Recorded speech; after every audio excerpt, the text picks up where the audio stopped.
भगवान की द्वारिका लीला प्रारंभ होती है। द्वारकापुरी में सर्वप्रथम भगवान का विवाह होता है। पहले बलराम जी का विवाह, फिर भगवान का विवाह। बलराम जी बड़े भाई हैं। बड़े भाई के पहले अगर छोटे भाई का विवाह हो जाए तो छोटे भाई को पाप लगता है और बड़े भाई को भी पाप लगता है। इसको परिवेत्ता परिवित्त पाप कहते हैं। इसलिए बड़े भाई के विवाह के बाद ही छोटे भाई का विवाह होना चाहिए। किसी भी परिस्थिति में छोटे भाई का विवाह पहले नहीं होता। हाँ, अगर बड़ा भाई सन्यास ले ले, सन्यासी बन जाए, तब उस परिस्थिति में छोटे भाई को विवाह की अनुमति प्राप्त हो जाती है। अन्यथा बड़े भाई के विवाह के पूर्व छोटे भाई को विवाह करने का अधिकार नहीं होता। तो बलराम जी का पहले विवाह हुआ। आनर्त देश के राजा महाराज रैवत की बेटी से श्री बलराम जी का विवाह हुआ। श्री बलराम जी रेवती रमण कहलाए। और इसके बाद भगवान श्री कृष्ण का विवाह कुंडिनपुर के महाराज भीष्मक की बेटी रुक्मिणी के साथ होता है। रुक्मिणी जी भगवान को चाहती थी। परिवार के लोगों से भगवान कृष्ण के विषय में सुना था और मन से रुक्मिणी ने संकल्प कर लिया कि मैं भगवान श्री कृष्ण का ही वर्ण करूंगा। लेकिन रुक्मिणी जी का भाई जो था वो चाहता था मैं अपनी बहन का विवाह शिशुपाल से करूं, और उसने अपनी बहन का विवाह शिशुपाल से तय कर दिया।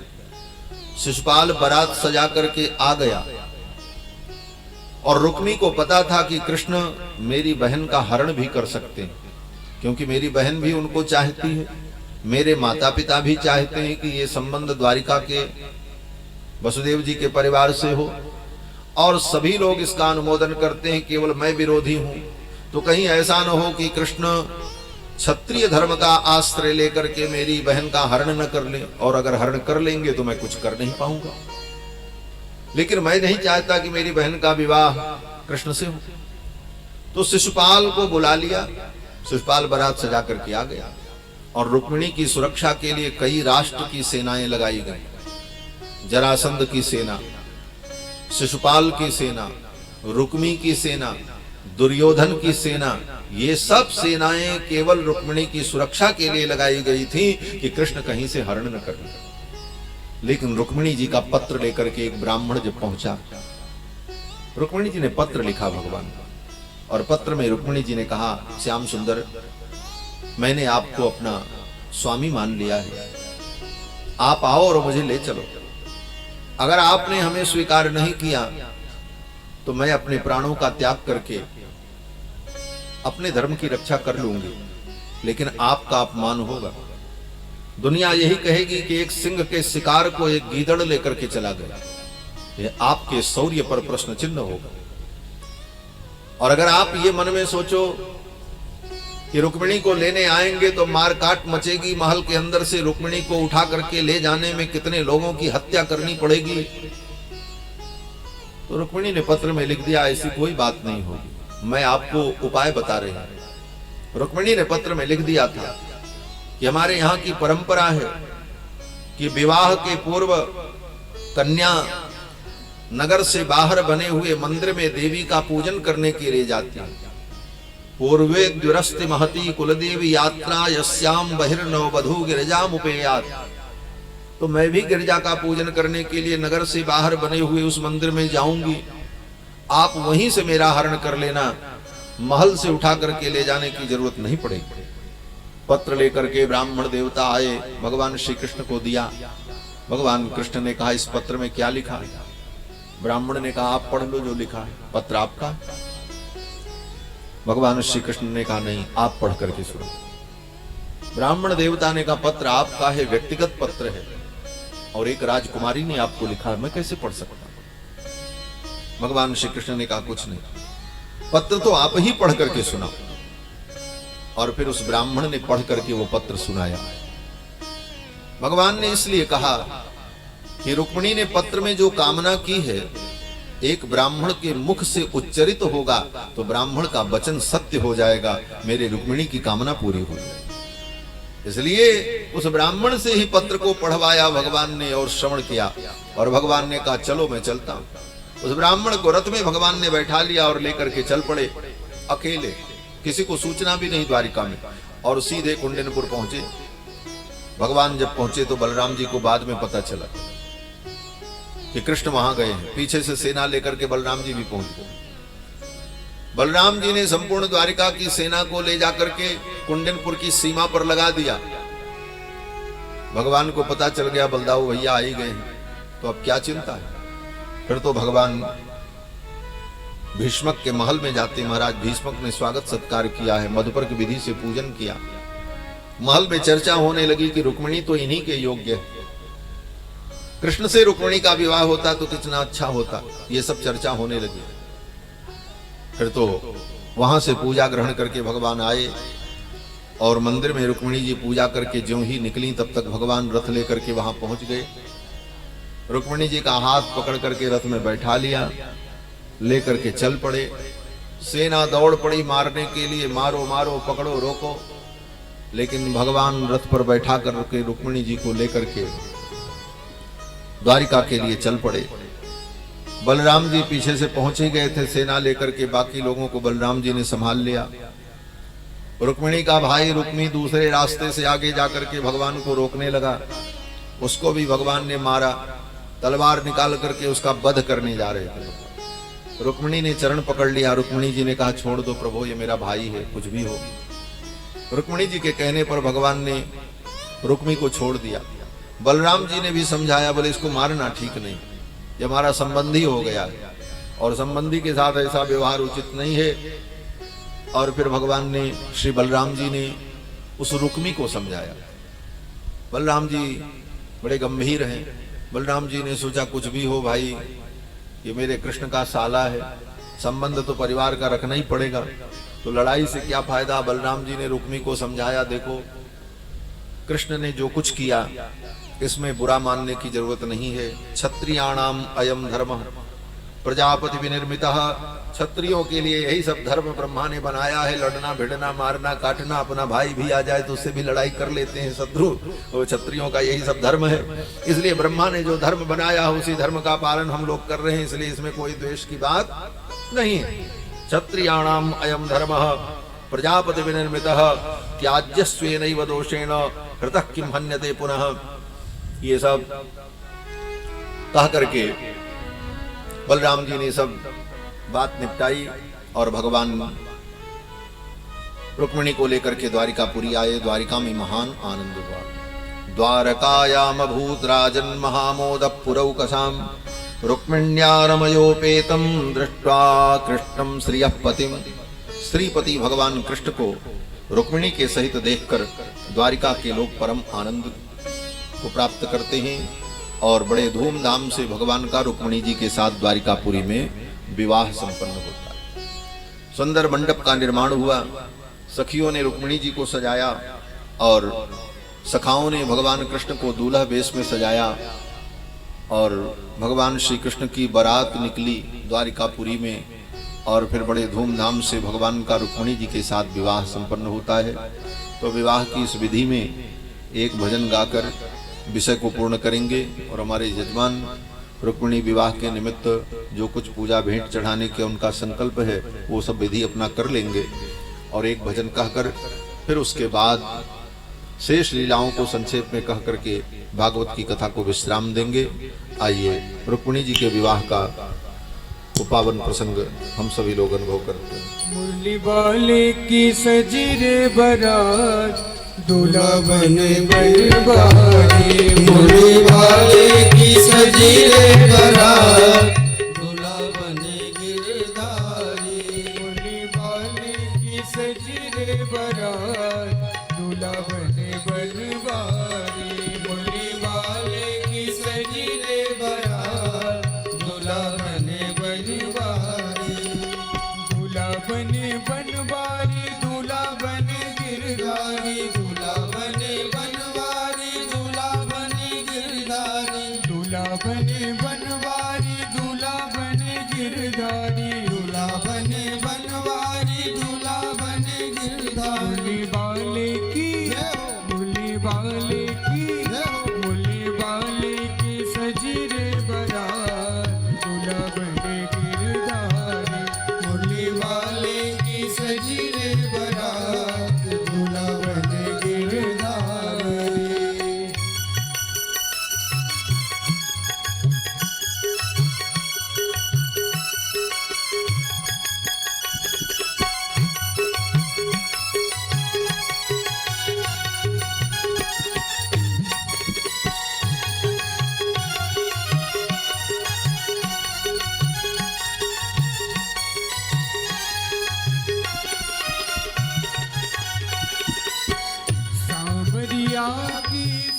सूरत लगे प्यारी, सावरिया की सूरत लगे प्यारी, सांवरिया की सूरत लगे प्यारी, सावरिया की सूरत लगे प्यारी।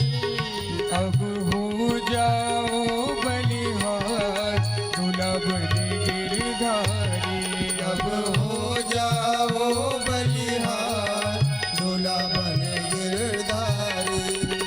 वाले की सजी रे बरात, दूल्हा बने गिरधारी।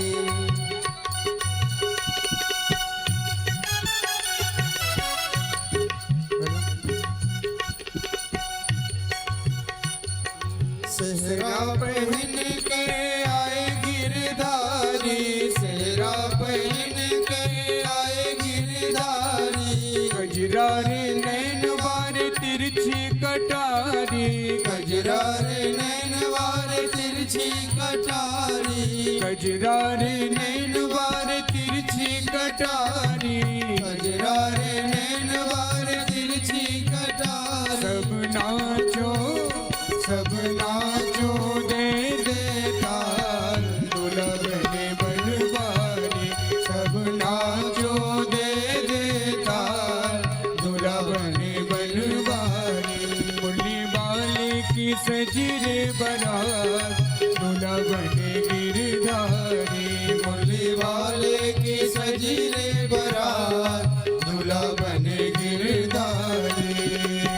युगल छवि पर जाऊं बलिहारी, युगल छवि पर जाऊं बलिहारी, युगल छवि पर जाऊं बलिहारी। युगल छवि पर जाऊं बलिहारी। कहीं देखी ना, कहीं देखी ना, कहीं देखी ना ऐसी बारात, दूल्हा बने गिरधारी। कहीं देखी न ऐसी बारात, दूल्हा बने गिरधारी। मुरली वाले की सजी रे बारात, दूल्हा बने गिरधारी। मुरली वाले की सजी रे बारात, दूल्हा बने बनवारी। मुरली वाले की सजी रे बारात, दूल्हा बने गिरधारी। वाले की सजी रे बारात, दूल्हा बने गिरधारी, दूल्हा बने बनवारी, दूल्हा बने गिरधारी। श्री रुक्मिणी कृष्ण भगवान की जय।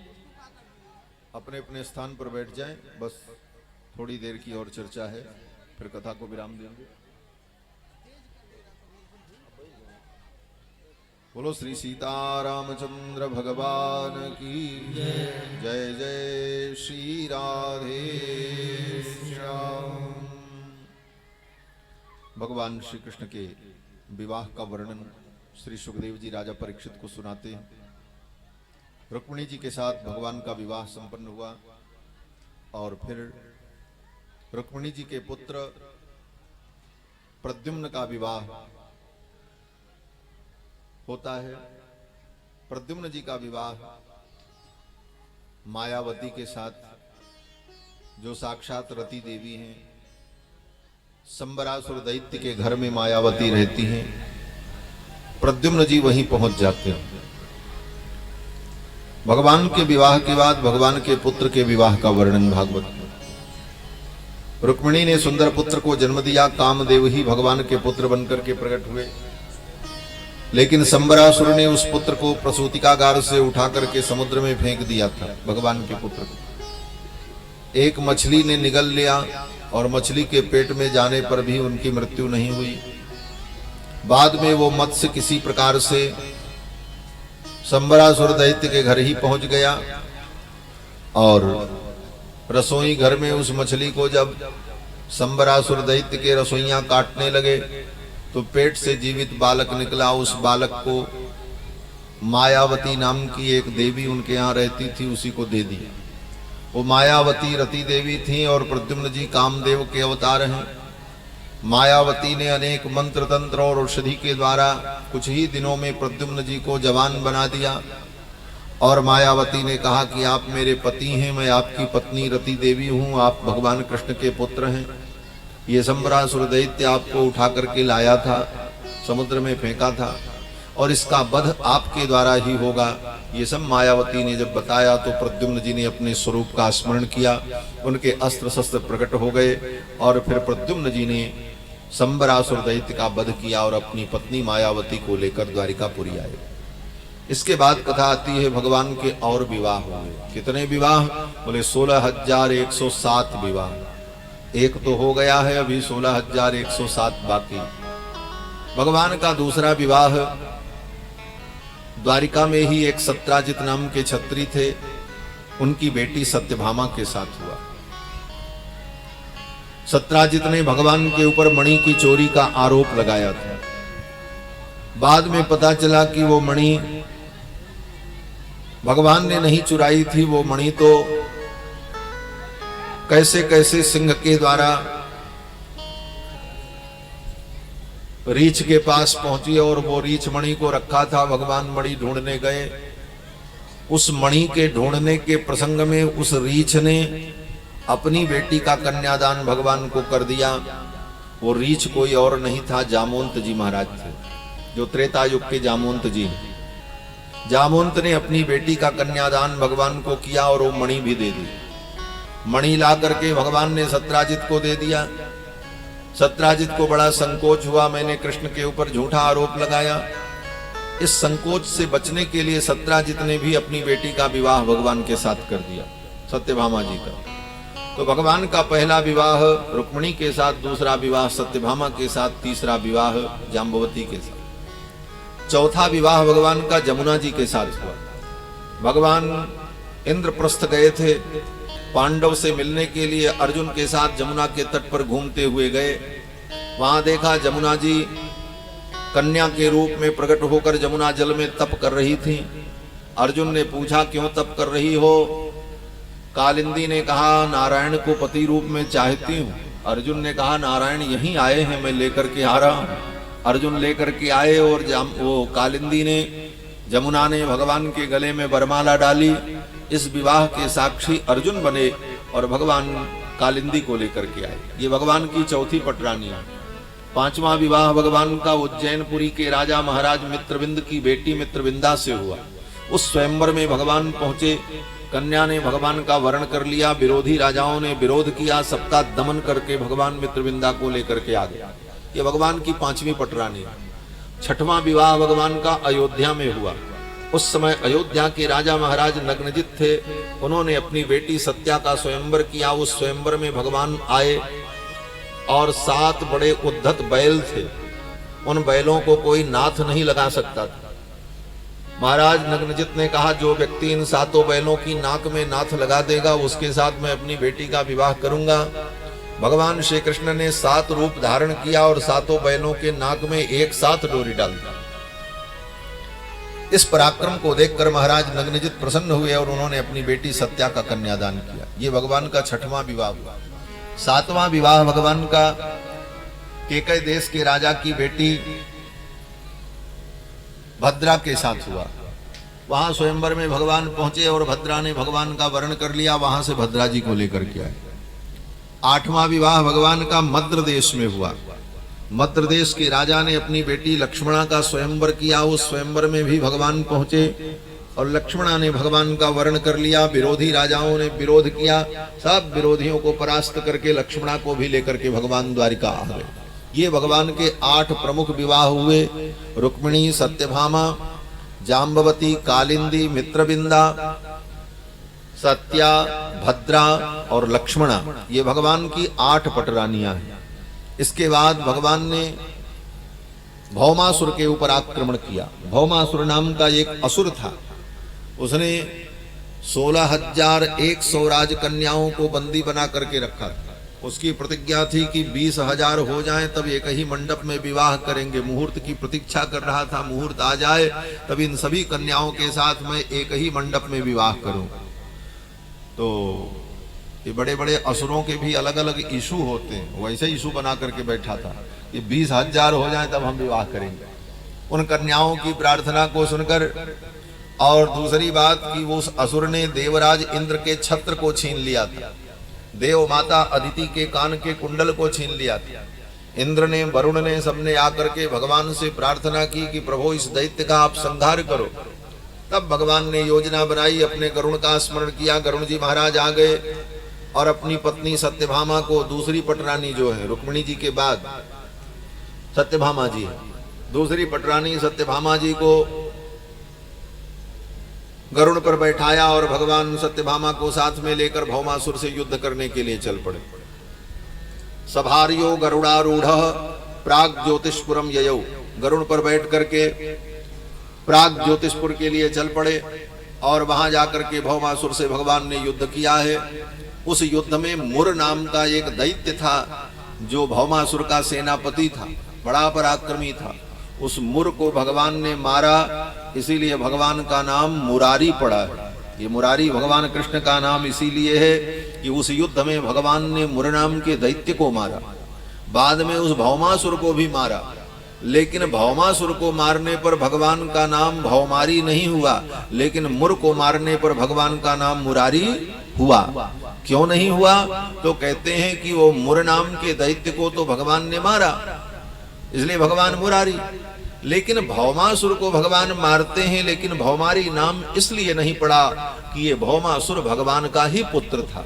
कोई पिता अपने पुत्र का कभी शत्रु नहीं हो सकता, इसलिए भगवान का नाम भौमारी नहीं पड़ा। वो दुष्ट था, इसलिए भगवान ने उसका संहार किया, लेकिन भगवान उसके शत्रु नहीं है। तो बंधुओं, ये भौमासुर भगवान का ही पुत्र था। जब भगवान वराह ने पृथ्वी का उद्धार किया था तो भगवान के स्पर्श को प्राप्त करके पृथ्वी देवी गर्भवती हुई थी और भूमि देवी ने जिस पुत्र को जन्म दिया उसी का नाम भौम पड़ा है।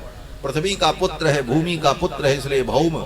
और उस समय हिरण्याक्ष दैत्य की छाया भगवती भूदेवी के ऊपर पड़ी थी और भगवती भूदेवी उस दैत्य के कारण व्यथित थी। उस दैत्य का भय उनके मन में था, इसलिए गर्भ में जो बालक आया वो आसुरी प्रकृति का हो गया। उसी समय भगवान उस भौमासुर का वध करने जा रहे थे, लेकिन भूदेवी ने कहा प्रभु इसे छोड़ दो, ये मेरा बेटा है। भगवान ने कहा ठीक है देवी, आपके कहने पर आज मैं इसे छोड़ देता हूं, लेकिन जिस दिन आप कहोगी उस दिन मैं इसको मार दूंगा। भूदेवी ने कहा ठीक है, जब मैं कहूंगी तो आप मार देना। भूदेवी ने सोचा मैं क्यों कहने जाऊंगी, लेकिन भगवान तो बड़े लीलाधर हैं, ये जिससे जो कहलवाना चाहते हैं वो कहलवा लेते हैं और जो कराना चाहते हैं वो करा लेते हैं। इस युद्ध में इसीलिए सत्यभामा जी को लेकर के भगवान गए। ये सत्यभामा जी कौन है? बोले कृष्णावतार में भूदेवी का अवतार सत्यभामा जी। ये भगवती भूदेवी पृथ्वी जो भगवान की पत्नी है, ये सत्यभामा के रूप में प्रकट है कृष्णावतार में। इसलिए सत्यभामा जी को गरुड़ पर बैठा करके इस युद्ध में भगवान जाते हैं। सभार्यो गरुड़ारूढ़ प्राग ज्योतिषपुरम ययौ। और वहां युद्ध करते समय भौमासुर भगवान के ऊपर जब बाणों का प्रहार करने लगा तो भगवान ऐसा बाण चलाते कि बाण भौमासुर के बगल से निकल जाए, और भौमासुर मारे तो वो बाण आकर के भगवान को यहाँ लगे वहां लगे। और बगल में बैठी हैं सत्यभामा जी, वो थर थर कांप रही थी गरुड़ पर बैठी बैठी। बहुत देर तक युद्ध चलता रहा। अंत में सत्यभामा जी ने कहा प्रभु आप तमाशा देख रहे हो और ये आपको मारे जा रहा है, आप इसको मारते क्यों नहीं हो? भगवान मुस्कुराने लगे। भगवान ने कहा बस यही तो मैं सुनना चाहता, आपने कह दिया मारो, अब मैं मारता हूं। फिर भगवान ने भौमासुर का वध कर दिया और फिर भौमासुर का वध करने के बाद उन 16,100 राजकन्याओं को मुक्त करा दिया। भगवान ने कहा अपने घर जाओ।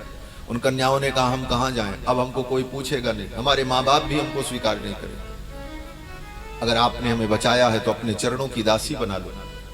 सत्यभामा जी ने कहा प्रभु ये सब हमारी बहनें, इनको सबको द्वारिका ले चलो, क्या कमी है? भगवान ने कहा ठीक। उन 16,100 राजकन्याओं को भगवान ने पत्नी के रूप में स्वीकार कर लिया और उनको वहीं से द्वारिका भेज दिया। और देव माता अदिति का कुंडल, इंद्र का छत्र लेकर के भगवान सत्यभामा जी के साथ स्वर्ग गए। स्वर्ग में जाकर के इंद्र को छत्र दिया, देव माता अदिति का कुंडल उनको दिया और स्वर्ग से फिर कल्प वृक्ष लेकर के भगवान आए। उस कल्प वृक्ष के लिए इंद्र से लड़ाई हुई, बड़ी कथाएं हैं सब। और उस लड़ाई में अंत में इंद्र पराजित हुए और इंद्र ने कहा ठीक है प्रभु आप इस वृक्ष को ले जाइए, मैं आपको रोक नहीं पाऊंगा, लेकिन शर्त ये होगी कि जब तक आप पृथ्वी पर लीला करेंगे तब तक ये वृक्ष पृथ्वी पर रहेगा और आपके अंतर्धान होते ही ये वृक्ष भी स्वर्ग में चला आएगा। तो पारिजात वृक्ष लेकर के आए। आजकल लोग कहते हैं बाराबंकी में पारिजात वृक्ष है, लोग देखने जाते हैं और कहते हैं क्या बोले ये वही पारिजात वृक्ष है जो भगवान स्वर्ग से लाए थे। ऐसा नहीं। पारिजात वृक्ष पृथ्वी पर केवल भगवान के संकल्प से था, और जिस दिन भगवान लीला संवरण करके चले गए वो पारिजात वृक्ष भी चला गया। और होता भी तो यहाँ कहाँ होता, द्वारिका में होता क्या। तो पारिजात वृक्ष के लिए भगवान ने देवराज इंद्र से युद्ध किया था। पारिजात वृक्ष ला करके सत्यभामा के आंगन में लगाया। ये सब कथाएं हैं। और इस प्रकार भगवान के कुल 16,108 विवाह हुए। स्वर्ग से आने के बाद उन कन्याओं का भी भगवान ने पाणी ग्रहण कर लिया, जो 16,100 कन्याएं भौमासुर के कारागार से मुक्त कराई गई थी। अब भगवान की कुल कितनी पत्नी हो गई, बोले 8 पटरानी और 16,100 रानी। तो कुल मिलाकर के 16,108 पत्नियां भगवान की, और एक एक पत्नी से 10-10 पुत्र और एक एक बेटियां उत्पन्न भई। और फिर उन एक एक पुत्रों के 10-10 पुत्र और एक एक बेटियां, इतने नाती पोता भगवान के हुए। अब सोचो ये सब भगवान की लीला कैसे संभव है। और मात्र 125 वर्ष की लीला में ये सब कार्य भगवान ने किया है। 125 वर्ष की लीला में सब कार्य भगवान ने किया। बाल लीला वृंदावन में, मथुरा की लीला, द्वारिका की लीला, महाभारत का युद्ध और अनेकानेक जो चरित्र भगवान के हैं, सब 125 वर्ष का चरित्र। इस प्रकार भगवान ने विविध लीलाएं की और भक्तों पर कृपा की। सुदामा जैसे भक्त पर कृपा की। सुखदेव जी ने सुदामा जी का चरित्र सुनाया है कि कृष्णस्यासीत सखा कश्चित ब्राह्मणो ब्रह्मवित्तमः। कृष्ण भगवान के कोई सखा थे, ब्राह्मण थे, और केवल नाम के ब्राह्मण नहीं थे। ब्राह्मणो ब्रह्मवित्तमः, ब्रह्मवित्त, ब्रह्म अर्थात वेद, वेद को जानने वाले थे। लोग कहते हैं महाराज ब्रह्म जानाति ब्राह्मण, जो ब्रह्म को जाने वो ब्राह्मण। और ब्रह्म माने भगवान। बोले ये तो बात ठीक है, ब्रह्म माने भगवान, लेकिन ब्रह्म जानाति ब्राह्मण का मतलब ब्रह्म माने वेद। जो वेद को जानता है उसको ब्राह्मण, क्योंकि ब्रह्म माने वेद। तेने ब्रह्म हृदय आदि कवये मुह्यन्ति यत्सूरया। आदि कवि के हृदय में ब्रह्म माने वेद का जिन्होंने ज्ञान प्रदान किया वो भगवान। तो ब्रह्म माने वेद। तो जो वेद को जाने, वेद का अध्ययन करे, वेद का अध्यापन करे, वेद का पढ़ना पढ़ाना, ये ब्राह्मण का परम धर्म है। तो सुदामा जी महाराज ऐसे ही थे, ब्राह्मणों ब्रह्मवित्तम। और बच्चों को स्वाध्याय कराते थे, रात दिन पढ़ाते लिखाते रहते। बड़े गरीब थे, किसी से कुछ मांगते भी नहीं, कहीं यज्ञ पूजा कराने भी नहीं जाते थे कोई जजमान कुछ दे दे। वही पढ़ने वाले शिष्य ला करके कुछ दे दें तो उसी से काम चलता था, वो भी मांगते नहीं। पत्नी ने बार बार प्रेरणा की, जाओ द्वारिकाधीश आपके मित्र हैं, कुछ मिलेगा। बार बार पत्नी के कहने पर सुदामा जी द्वारिका जाने को तैयार होते। 4 मुट्ठी चावल लेकर के आए। याचित्वा चतुरो मुष्टीन विप्रान पृथक तंडुलान। वो भी पड़ोसी से मांग करके पत्नी ने दिया। सुदामा जी आए हैं, लेकिन सुदामा जी इस भाव से नहीं आए कि कृष्ण मुझे कुछ देंगे। सुदामा जी का भाव तो यही था कि अयम ही परमो लाभो उत्तम श्लोक दर्शन। उत्तम श्लोक भगवान का दर्शन होगा, यही परम लाभ। इस लाभ से सुदामा जी आए और भगवान ने सुदामा जी का बड़ा स्वागत किया। 4 मुट्ठी चावल सुदामा जी लाए, उसमें से 1 मुट्ठी चावल तो भगवान ने खाया। इति मुष्टिम सकित जग्ध्वा द्वितीयाम जग्धुमादधे। दूसरी मुट्ठी खा लें चले तो रुक्मिणी ने हाथ पकड़ लिया। रुक्मिणी जी ने कहा अब प्रभु छोड़ दो, 1 मुट्ठी तो आपने खा लिया, ये 3 मुट्ठी जो बचा है इसमें से एक एक कण, एक एक टुकड़ा तो कम से कम हम सबको भी प्रसाद मिल जाए। फिर 16,108 पत्नियों ने सुदामा जी के द्वारा लाए हुए उस चावल प्रसाद को ग्रहण किया और 1 मुट्ठी तो भगवान ने ही खाया। इस प्रकार भगवान तृप्त हुए और फिर भगवान के संकल्प से, भगवान की उन पटरानियों की कृपा से सुदामा जी को समस्त वैभव प्राप्त हो गया। सुदामा जी लौट करके जब अपने घर गए तो वहां सुंदर महल बन करके तैयार। जाते समय सुदामा जी को भगवान ने 1 फूटी कौड़ी अपने हाथ से नहीं दी। सुदामा जी जैसे आए थे वैसे ही विदा किया, 1 फूटी कौड़ी नहीं दी।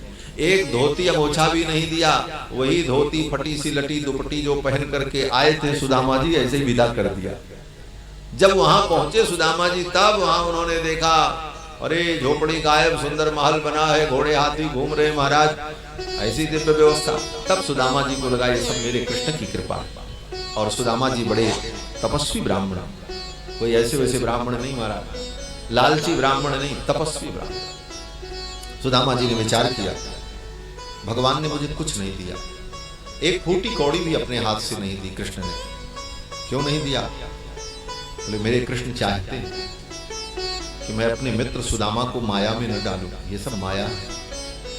और कृष्ण ने मुझे माया से बचा लिया, मुझे कुछ नहीं दिया। और ये जो कुछ दिया है, जिसको चाहिए था उसको दिया, मुझे तो चाहिए नहीं। चाहिए किसको मिले? मेरी पत्नी ने कामना की थी, इसलिए पत्नी के लिए दिया।